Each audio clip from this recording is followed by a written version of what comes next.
Bom, a paz do Senhor a todos. A mensagem de hoje ela vai se encontrar no livro de João, capítulo 4, a partir do versículo 6. Acompanhe comigo.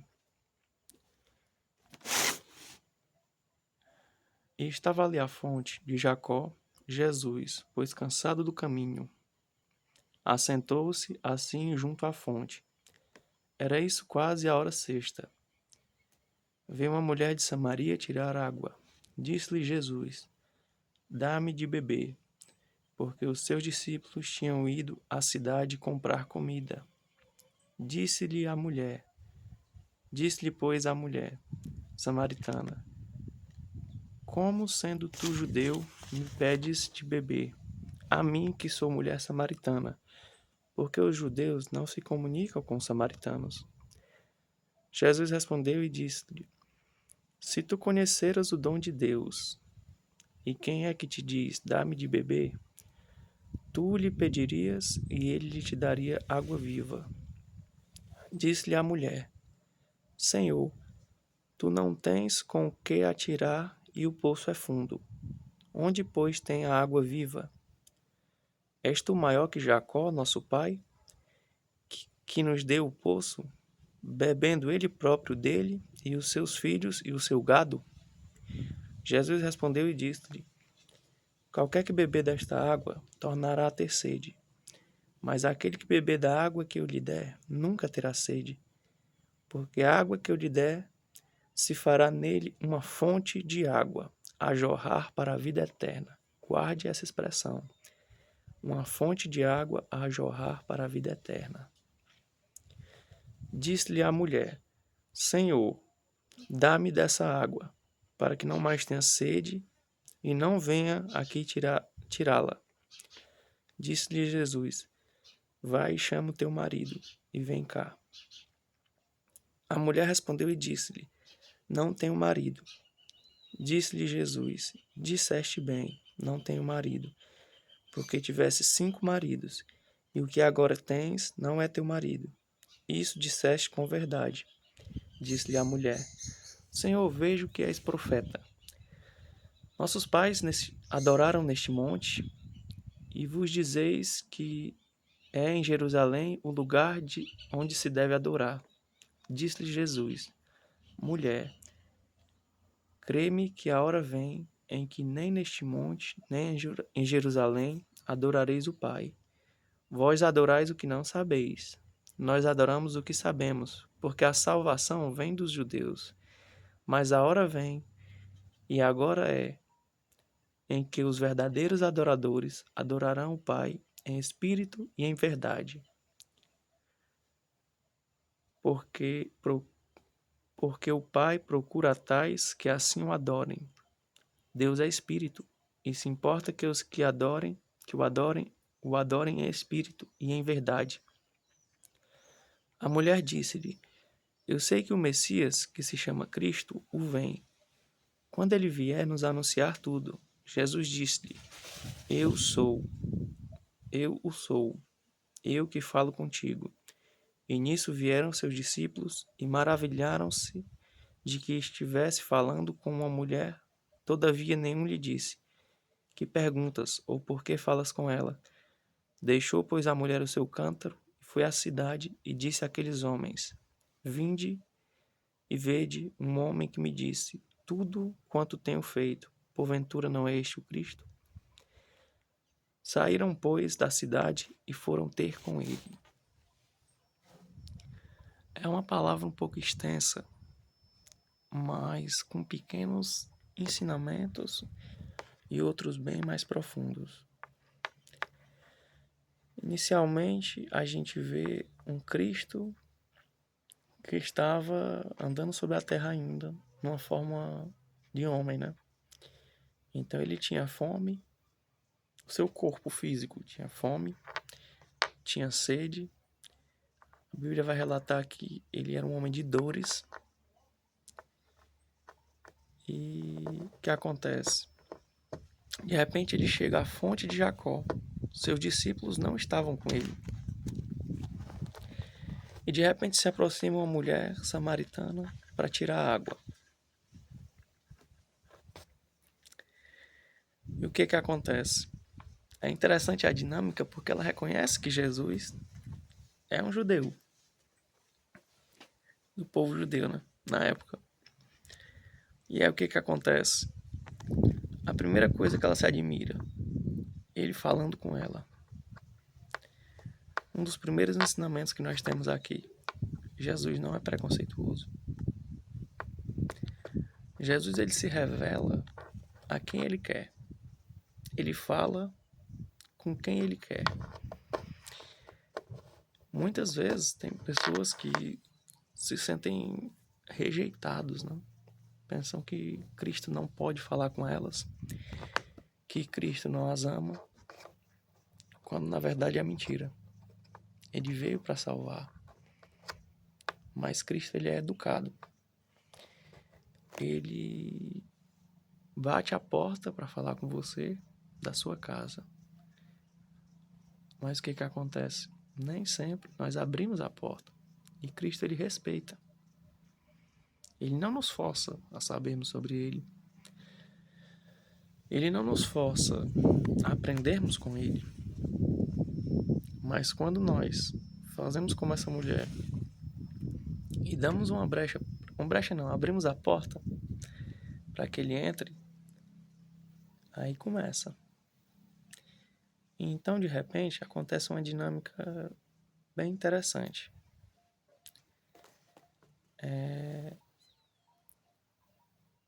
Ele vai lá e diz o seguinte: Jesus respondeu e disse-lhe: se tu conheceras o dom de Deus e quem é que que diz dá-me de beber, tu lhe pedirias e ele te daria água viva. Essa palavra é tão profunda porque essa mulher vivia num contexto social, num contexto bem delicado. E Cristo vai bem na ferida, dá-me de beber. Cristo estava cansado, com sede de água, né? O corpo humano pedia.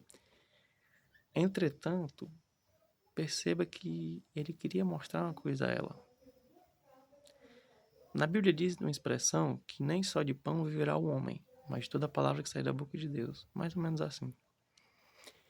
E o que acontece aqui é o seguinte: quando ele diz dá-me de beber, ele quer saber o seguinte: qual é a fonte que tem te sustentado? Qual é a fonte que tens usado para acalmar tua sede? Aqui ele estava falando quase em um sentido literal, mas ao mesmo tempo num sentido mais profundo. E em seguida ele diz: se tu conheceras o dom de Deus, e quem é o que te diz, dá-me de beber, tu lhe pedirias, e ele te daria água viva. Quando ele diz assim, se tu conheceras o dom de Deus é salvação, né? O amor. Mas ele diz assim, se tu conheceras o dom de Deus e soubesse quem te pede água, tu que me pediria água. Mas que tipo de água é essa que ele pede? Ele está diante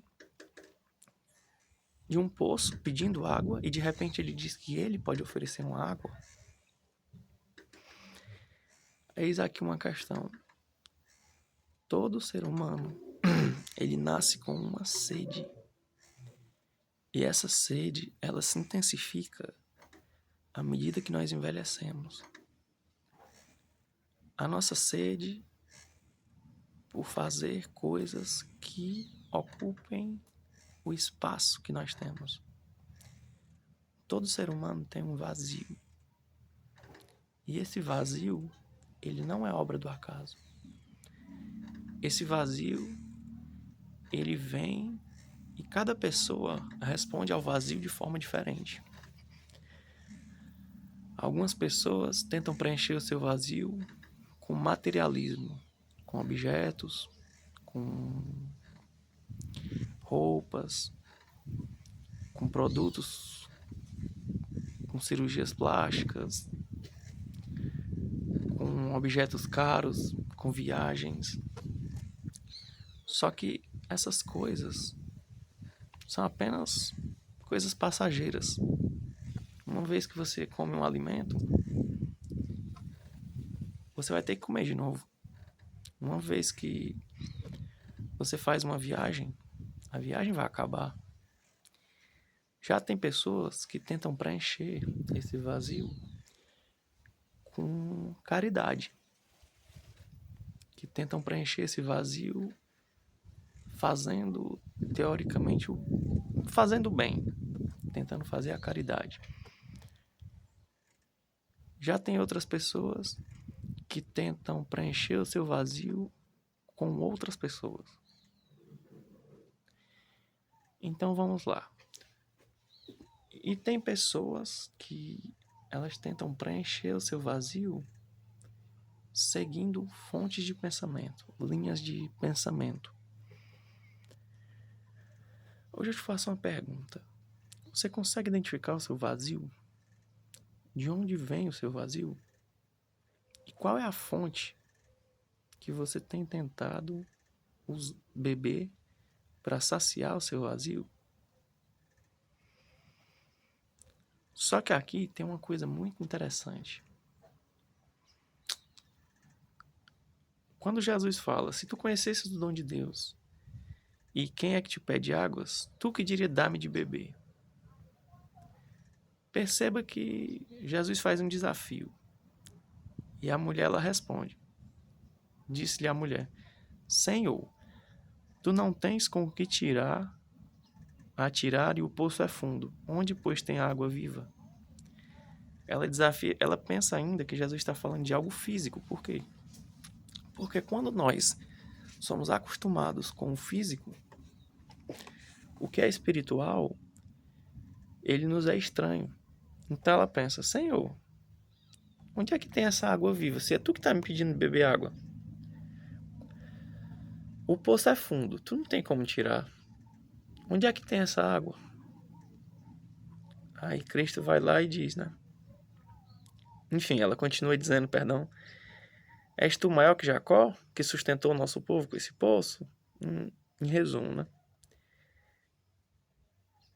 Jesus ele responde, qualquer que beber desta água tornará a ter sede, mas aquele que beber da água que eu lhe der nunca terá sede, porque a água que eu lhe der se fará nele uma fonte de água a jorrar para a vida eterna. É muito interessante que ele fala assim, eu te pedi, é como se ele falasse o seguinte, ele pediu água da fonte que essa mulher tinha. Mas ele queria ver o que era o suprimento que essa mulher tinha. A fonte que ela se sustentava, não a fonte de água, mas a fonte espiritual também. Com que essa mulher preenchia o vazio que ela tinha em sua vida. E aí Jesus vai lá e ela ainda fala o seguinte, as pessoas daqui tudo bebessem dessa fonte. Jacó, que era o patriarca desse povo, né? Pelo que ela afirma aqui. Sustentou seu gado, sustentou sua família. Então que fonte é essa que o Senhor tem? Só que Jesus vai lá e diz, né? Porque a água que eu lhe der se fará nele uma fonte de água a jorrar para a vida eterna. Quando nós temos Jesus na nossa vida e nós experimentamos a água de Cristo e o que ele nos oferece, de repente a vida ela começa a viver dentro de nós. E é por isso que quando você tem Cristo, não importa a situação que você passe, você tem vida. E tem dias que parecem que tudo se acabou, que vai ser o fim. Mas o que acontece? A fonte que Deus faz jorrar dentro de você, ela te dá vida, ela te renova e ela te diz, te levanta e vamos em frente.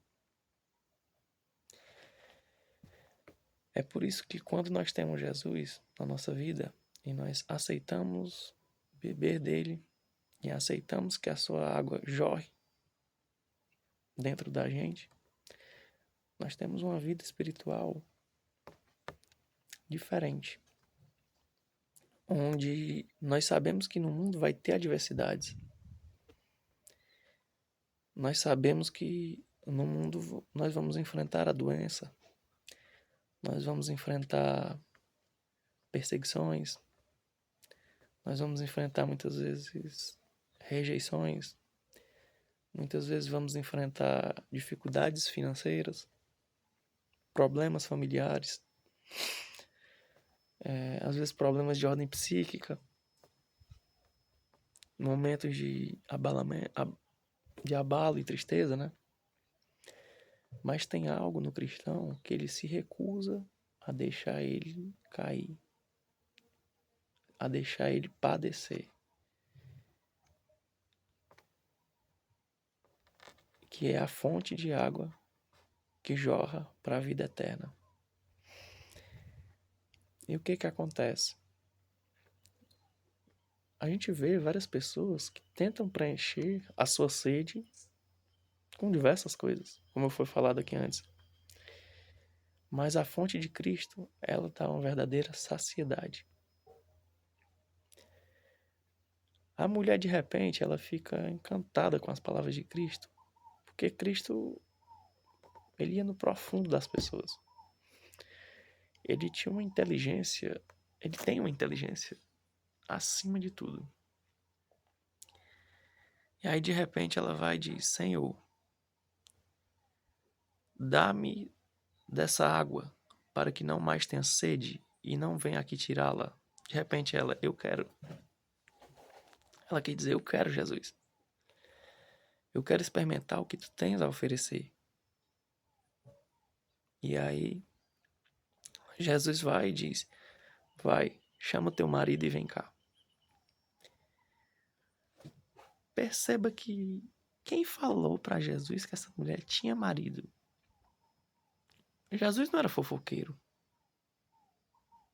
Mas Jesus tinha um olhar profundo. A mulher respondeu e disse: não tenho marido. Disse-lhe Jesus: disseste bem. Não tenho marido, porque tivesse 5. E 5 maridos. E o que agora tens não é teu marido. E isso disseste com verdade. Cristo falava aqui basicamente o seguinte: que de fato ela não tinha marido no momento. Ela já tinha tido 5. E esse que ela estava agora, uma sexta pessoa, não era marido dela. Então o que que acontece aqui? Perceba que uma pessoa que passou 5 casamentos,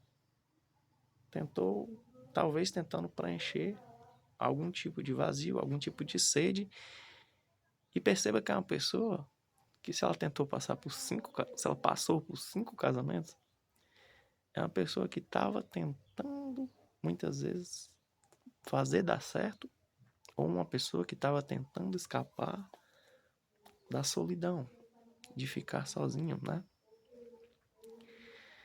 Aí, de repente, ela se depara com Cristo que oferece esse caminho. E aí, de repente, você percebe uma pessoa já rendida aos pés de Cristo, porque o que que acontece? Cristo oferece a fonte da água da vida. E aí ela vai lá e fala: Senhor, os nossos pais adoraram nesse monte. Vós dizeis que é em Jerusalém o lugar de onde se deve adorar.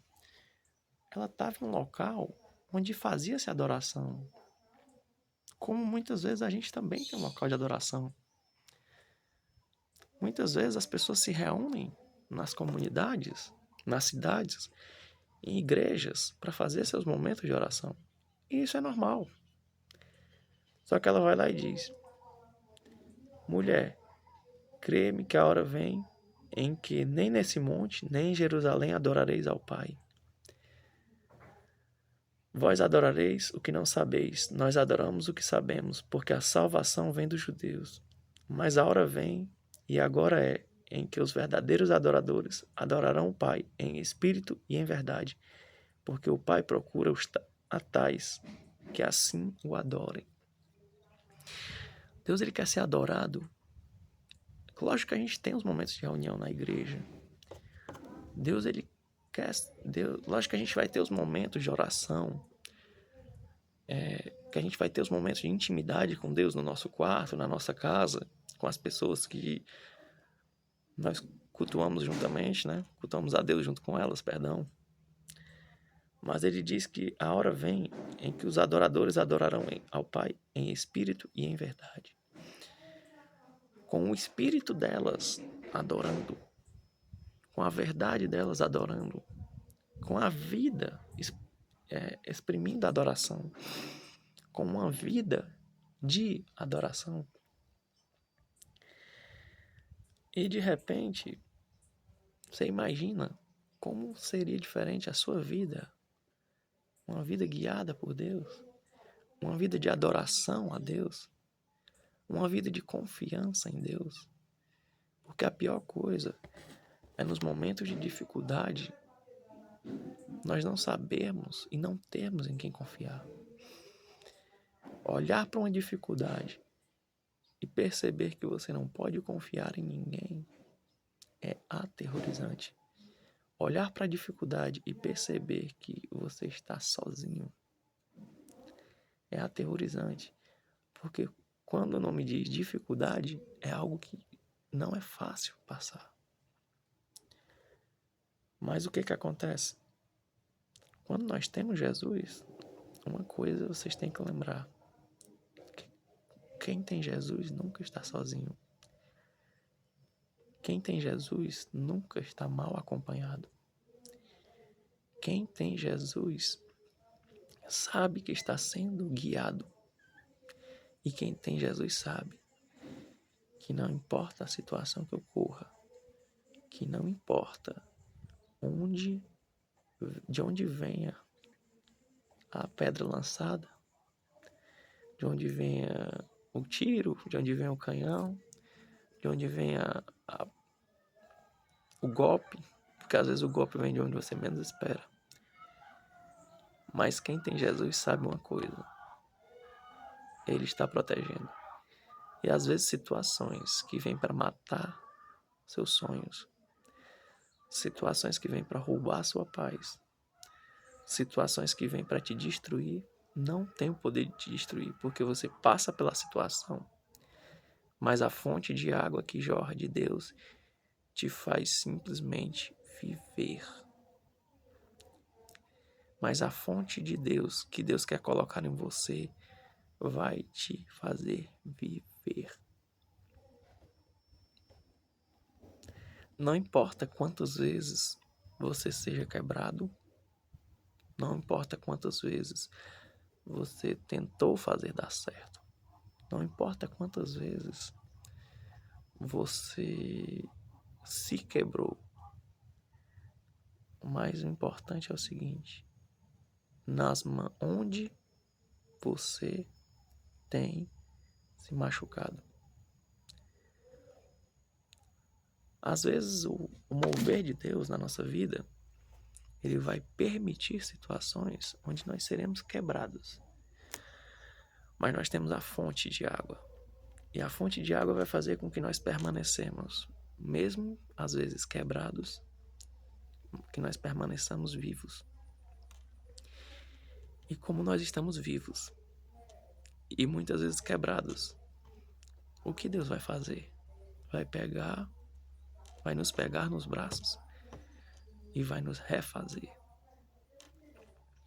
Então perceba que ter a fonte da vida é essencial para passar pelo processo de reconstrução. Quando nós nos deparamos com Jesus, uma coisa é certa: você chega de um jeito, mas do jeito que você está, você não permanece. É impossível o homem que tem um contato genuíno com Jesus permanecer igual. De repente, perceba que essa mulher que começa duvidando da fonte de água de Jesus, de repente pede para beber também, e em seguida ela já fica mais, como é que eu posso dizer, mais convencida sobre Jesus, e ela deseja o que Jesus tem a oferecer. Perceba que no final ela diz o seguinte: eu sei que o Messias, que se chama o Cristo, vem. Quando ele vier, nos anunciará tudo. E Jesus disse-lhe: eu sou, eu que falo contigo. E nisso vieram seus discípulos e maravilharam-se de que estivesse falando com uma mulher. Todavia nenhum lhe disse: que perguntas, ou por que falas com ela? Deixou, pois, a mulher o seu cântaro e foi à cidade e disse àqueles homens: vinde a mim, vinde e vede um homem que me disse: tudo quanto tenho feito, porventura não és o Cristo? Saíram, pois, da cidade e foram ter com ele. Perceba que essa mulher foi com um cântaro que se assemelha a um pote ou um recipiente de água buscar fonte de água, mas ela volta para a cidade sem o cântaro. Peraí, que negócio é esse? Ela foi em busca da necessidade física, mas o encontro com Jesus fez com que a necessidade espiritual ficasse na frente. E quando ela descobre a verdadeira fonte da água da vida, ela deixa o cântaro para trás. E foi anunciar a todos aqueles homens dizendo o seguinte: ei, os homens da cidade, as pessoas, Jesus está aqui. Vamos aproveitar. Ele é o Cristo. Vamos beber da fonte dele, para que a água da fonte da vida jorre na gente também. E aí, quando você descobre a fonte de água da vida, você não consegue guardar só para você. Você quer compartilhar com todas as pessoas. Você quer compartilhar com todo mundo, ainda que não aceitem, ainda que duvidem. Mas uma coisa eu digo: seja paciente. Seja paciente e continue a evangelizar. Essa mulher, ela de repente ela tem a chance de ouvir sobre Jesus. E ouvir, quando ela acredita e aceita as palavras de Jesus, ela fica tão, vamos dizer assim, alegre por ter encontrado o que o seu coração tanto buscou para preencher o vazio, que ela quer compartilhar com todo mundo. Ela não é egoísta. Esse é o dever do cristão. Compartilhar as palavras de Jesus, compartilhar os passos de Jesus, compartilhar, que eu digo assim, imitar, né? Perdão, errei o termo, e prosseguir. Uma coisa eu tenho a dizer para vocês: a fonte de água vinda de Jesus, ela tem o poder para transformar a sua vida. E enquanto nós bebemos água para não morrermos, a fonte da água de Jesus, de água viva para a vida eterna, tem o poder de ressuscitar as pessoas que muitas vezes andam, que enxergam, que trabalham, mas que estão mortas por dentro. Porque tem pessoas que andam por aí, mas estão mortas. Eu digo isso porque eu conheço pessoas que testemunharam como Jesus mudou suas vidas e transformou. Pessoas que estavam em tantas prisões que já não viam mais jeito, mas que a fonte de Jesus transformou. E aí o que eu tenho a dizer é o seguinte: Jesus pode devolver a cor da tua vida. Jesus pode devolver o brilho dos seus olhos. Jesus pode devolver a razão da sua existência. Você pode ter corrido para todo lado atrás de fontes. Você pode ter corrido para todo lado atrás de mestres. Você pode ter corrido atrás de onde fosse para ir E você pode até ter encontrado um pouquinho de saciedade, mas você voltou a ter sede. E a fonte de Cristo Jesus, ela te sustenta para que você não tenha sede de outras coisas. E essa mensagem, esse texto ficou bem mais, esse vídeo, ficou bem mais extenso do que eu pensei que ia ficar. E eu queria agradecer e fazer uma oração. Cristo Jesus, que o Senhor vá de encontro às pessoas que necessitam da tua fonte, as pessoas que nesse momento estão vazias e muitas vezes cegas pelo materialismo, cegas pelos falsos mestres, cegas pela sua agenda lotada, estão tão ocupadas que muitas vezes não têm tempo para o Senhor. Mas Pai Santo e Poderoso, dá a oportunidade que elas tenham um encontro real contigo, meu Pai. Que venham experimentar a fonte de água que o Senhor oferece, meu Pai. E que venham conhecer quem é o verdadeiro dono da fonte, meu Pai. Pai, vai de encontro àquelas pessoas que o olhar perdeu o brilho, meu Pai. As pessoas que estão mortas por dentro. Que o sorriso esconde uma criança ferida. Que o sorriso esconde uma mente fragilizada. Pessoas que estão nesse momento sofrendo em suas prisões, mas ninguém sabe, mas o Senhor está vendo. Que essas pessoas venham sentir um conforto, meu Pai. Saber que o Senhor as ama, saber que o Senhor as ouve e que venham ter um encontro contigo. E assim como essa mulher teve, meu Pai, e voltou com um cântaro vazio porque encontrou a verdadeira fonte, assim seja com essas pessoas. Tem muitas pessoas que estão levando cântaros vazios, meu Pai. Mostra para elas, meu Pai, quem é a verdadeira fonte. E que elas venham testemunhar, assim como essa mulher fez. E venham, meu Pai, ser instrumentos nas tuas mãos. Assim eu te peço e te agradeço em nome de Jesus. Amém. Fique com Deus e a paz do Senhor.